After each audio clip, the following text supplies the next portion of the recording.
So, ladies and gentlemen, in the history of the Montreal Canadiens in the 1960s, if things would have been different, this goalie might have been the number one backstop for Montreal were it not for the fact that Jacques Plante was traded to the New York Rangers for Gump Worsley. Now, Cesare Maniago, one of the biggest goalies at the time in history, at 6'3", 200 pounds, eventually went on to a great all-star career with the Minnesota North Stars, where he still remains the number 2 goalie in games played. Now, he came up as property of the Toronto Maple Leafs. Now, playing it for the St. Mike's Majors, he had some really strong statistics. And in 1958 season, he had 21 wins and 19 losses in 48 games. Another strong season of St. Mike's in 59. And he eventually played in the Maple Leafs system in 1961 with 4 wins, 2 losses, and 1 tie. Now, Montreal was looking for, not say a backup, but a third player. He was picked up in the interleague draft in 1960-62 season, and he underwent a lengthy apprenticeship in the minor leagues, spending the better part of 5 years on the farm in Montreal's various systems. Now, the high point of his years with Montreal was a 14-game stint in relief of a injured Jacques Plante during the 63 season. He also had a big season for the Minneapolis Bruins of the CHL in 65, winning the league's most valuable player, after which Montreal decided to keep Worsley and Charlie Hodge and Vachon was coming up. He was dealt to the New York Rangers. Now, Maniago competed against Ed Jacob and Don Simmons for the Rangers' starting goal position in 66, playing 28 games for the last place team.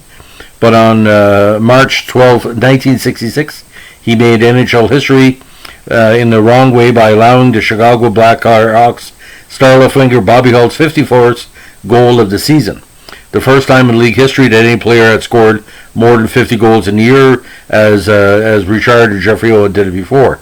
Now, after the game, Maniago insisted that Chicago's crafty forward Eric Nestorenko had interfered with him during the play. Nestorenko lifted the blade of my stick and the puck went under it.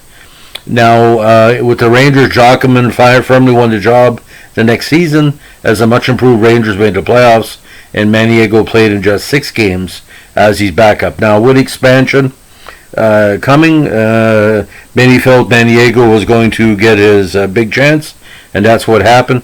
He was the number 1 draft choice of the expansion Minnesota North Stars in 67-68, immediately becoming their number 1 goaltender, a job he kept for the next 9 seasons, and he played quite well. Now, his play led the North Stars into playoffs 5 of the first 6 seasons, and they were a cup contender in the 71 season, but lost to Montreal in 1971. Now, one of his best years was his first with the team, where he had career highs in wins and shutouts, while leading Minnesota into the Western Division semifinals. Although he didn't make the playoffs the next year, in 69, Minnesota was back in the race. Now, unable to find a suitable goalie to help Maniago with the workload, as the other goalies of the team tried as second and third goalies when it combined 11, 35, and 16 in Minnesota's first 3 seasons. The North Stars, who were good friends with Montreal's management, obtained Gump Worsley's rights from the Habs, taking him out of retirement in 1970. And the dual system really worked. The late season addition rejuvenated struggling team, who finished strongly, ending up in 3rd place.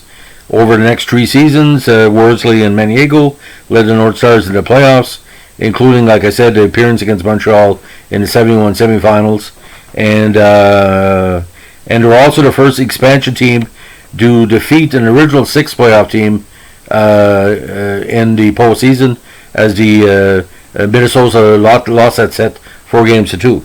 Now, starting in 74, the fortunes of the Minnesota club sagged, and Maniago plays suffered as well. After that season, Worsley retired, leaving Maniago as a sole experienced goalie.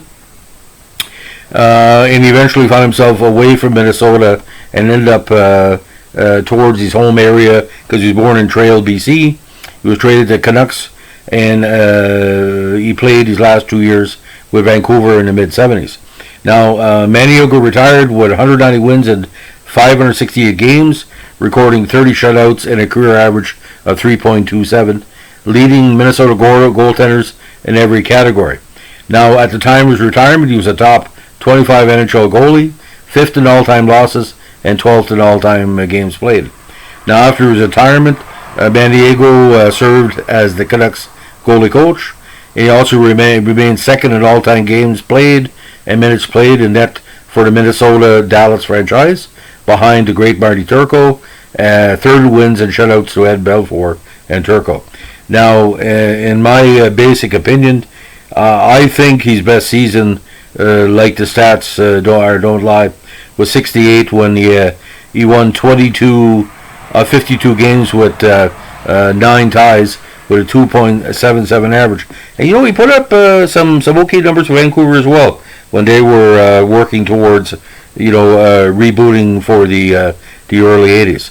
But what I like about Maniago, he was a very underrated goalie because at the time the new six, I used to call him, not the original six, needed stars, and no pun intended. And Maniago really justified having NHL having faith in going into Minnesota because he really had a great fan base. He used to chant his name like Caesar on a regular basis. And how many headlines did I see of Maniago that said Hail Caesar.